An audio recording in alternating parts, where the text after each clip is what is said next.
Assalamualaikum warahmatullahi wabarakatuh. Assalamualaikum.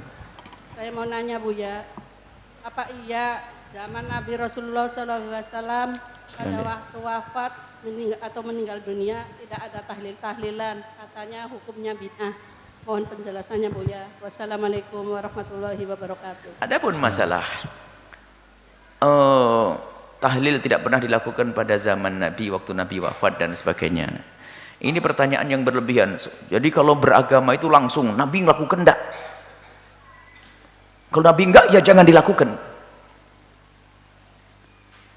Syariat itu tidak hanya yang dilakukan Nabi. Agama tidak hanya yang dilakukan Nabi. Yang dilakukan Nabi ia dicontoh. Ada yang diucapkan oleh Nabi, dan yang diucapkan Nabi difahami, ditafsir oleh para ulama menjadi bermacam-macam pemahaman. Ada diamnya Nabi, namanya ikrar, takrirnya Nabi, itu juga menjadi sebuah syariat.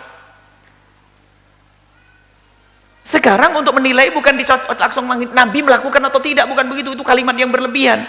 Ini bertentangan tidak dengan ajaran Nabi. Kalau alasannya Nabi tidak pernah melakukan, alangkah banyaknya keharaman dan semuanya neraka. Misalnya dicampurnya antara sesuatu, akhirnya majlis, radio, televisi, itu kan urusan dunia. Nabi nggak menjelaskan urusan bid'ah, nggak ada bedaan antara dunia sama akhirat. Nabi hanya mengatakan kulla bid'atin dolalah. Nggak ada Nabi mengatakan kulla bid'atin diniyatin dolalah. Nggak begitu Nabi mengatakan kulla bid'atin dolalah, semua bid'ah dolalah. Ini permasalahan seseorang dikit-dikit langsung yang tidak dilakukan Nabi, maka Nabi sampai berani berlebihan. Kaidah ini bermasalah. Adzan 2 di hari Jumat ini adalah dilakukan sahabat Nabi. Dari Sayyidina Utsman dan sahabat semuanya melakukan adzan 2 dan punya tujuan. Apakah berani berkata zaman Nabi saja nggak ada adzan 2? Lihat, yang nggak mau adzan 2 biasanya pakai prekem. Nabi saja tidak melakukan. Dia tidak sadar waktu dia ngomong begitu telah mencaci Sayyidina Utsman adalah melakukan kesalahan besar, karena Sayyidina Utsman mengadakan apa? Adzan 2. Sholat tarawih dengan seperti yang Anda lakukan itu adalah dikumpulkan Sayyidina Umar bin Khattab. Tapi kenapa kok Sayyidina Umar tidak dikatakan bid'ah? Kenapa Sayyidina Utsman juga tidak dikatakan bid'ah yang demikian itu? Mereka adalah, pertama adalah sahabat Nabi dan mereka adalah ulama, mengerti tentang mana yang dilarang Nabi SAW. Kemudian di saat melakukan sesuatu kemudian diikuti oleh orang lain, para ulama-ulama yang lainnya, pasti ini adalah karena sesuatu itu tidak melanggar Rasulullah SAW. Sehingga disepakati masalah adzan 2 adzan itu sepakati dari masa ke masa. Sekarang ada orang muncul akhir zaman seolah lebih hebat daripada Sayyidina Utsman, lalu pengen mengembalikan kepada Rasulullah adzan 1. Kalau Anda tidak adzan pun sholat Jumat tetap sah kok Jumatan Anda. Nggak pakai adzan. Kalau adzan 2, sunnah khulafa rasyidin Sayyidina Utsman bin Affan. Saya kalau seandainya saya harus khutbah di tempat yang adzannya 1, saya nggak terlalu mempermasalahkan. Akan tapi jangan sampai mencaci adzan 2 lalu dikatakan bid'ah gara-gara kaidah tadi. Pada zaman Nabi nggak ada. Wah, ini bahaya sekali. Tapi masuk dalam satu naungan riwayat hadis Nabi Shallallahu Alaihi Wasallam. Contohnya zikir, diperintahkan Nabi zikirlah dengan cara apa saja. Yang penting zikirmu adalah dengan cara benar, dengan adab yang benar.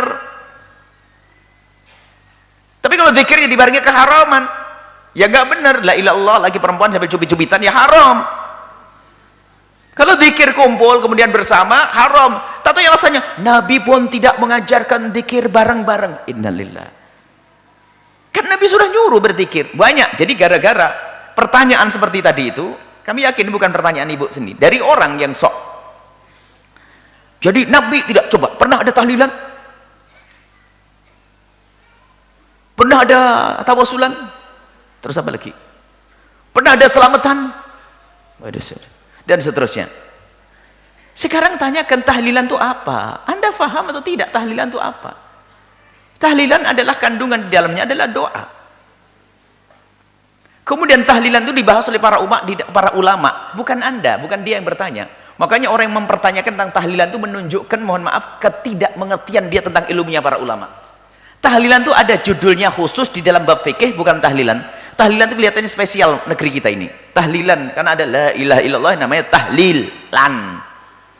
Sebenarnya tahlilan itu sudah masuk dalam, makanya aneh sekali kalau orang itu mengatakan begitu.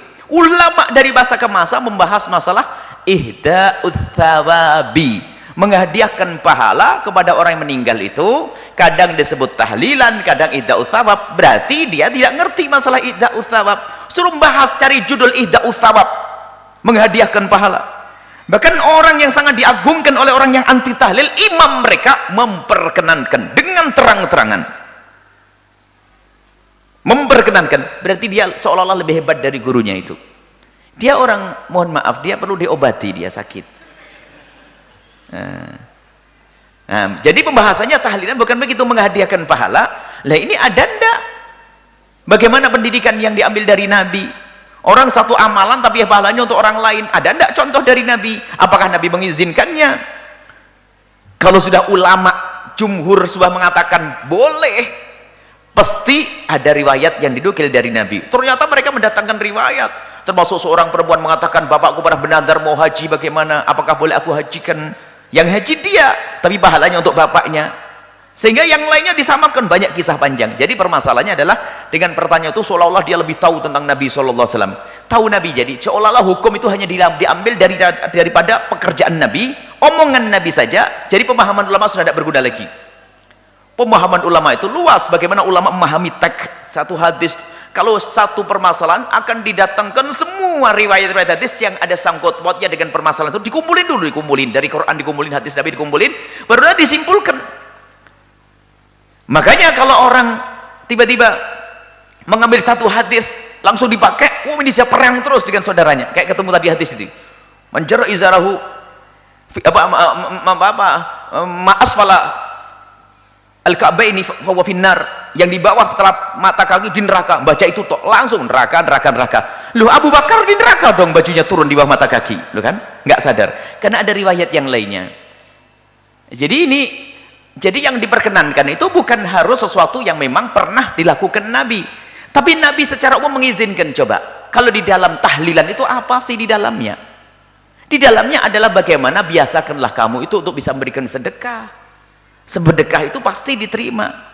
Kemudian berdoa, kemudian kamu pertemukan saudara agar tidak terjadi berantem, berkumpul silaturahim di situ. Kemudian setelah itu ada tausiah di dalamnya. Kemudian ada ihda'ut thawab, menghadiahkan pahala. Mana yang haram?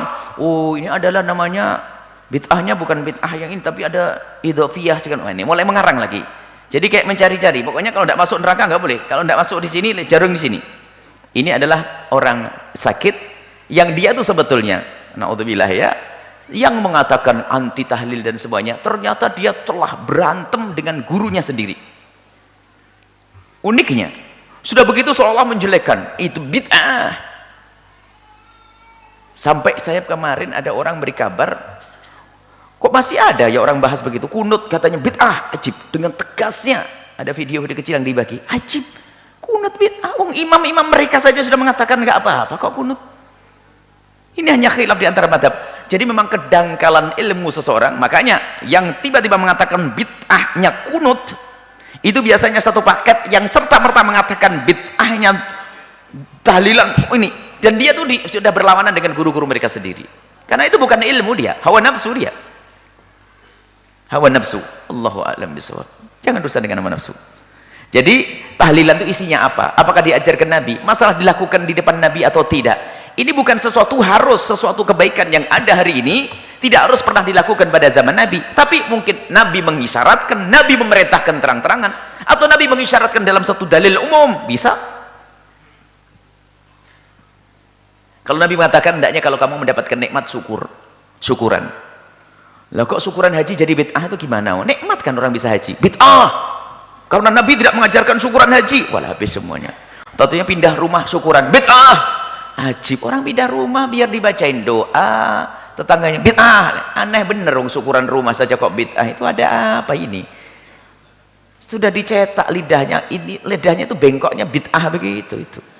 Nasib itu orang, naudzubillah. Semoga Allah mengampuninya dan berikan hidayah kepadanya. Selesai, wallahu a'lam bishawab.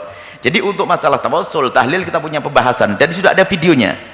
Kita ada membahas tentang tahlil, kita juga pernah dialog dengan mereka. Ada tahlil, ada tawassul, tawassul syar'i, tahlil, terus apa lagi? Nah, ini ada semuanya dan sangat syar'i dan kembali kepada Nabi SAW. Artinya tidak bertentangan, bahkan masuk di dalam ajaran Nabi SAW. Wallahu a'lam bishawab.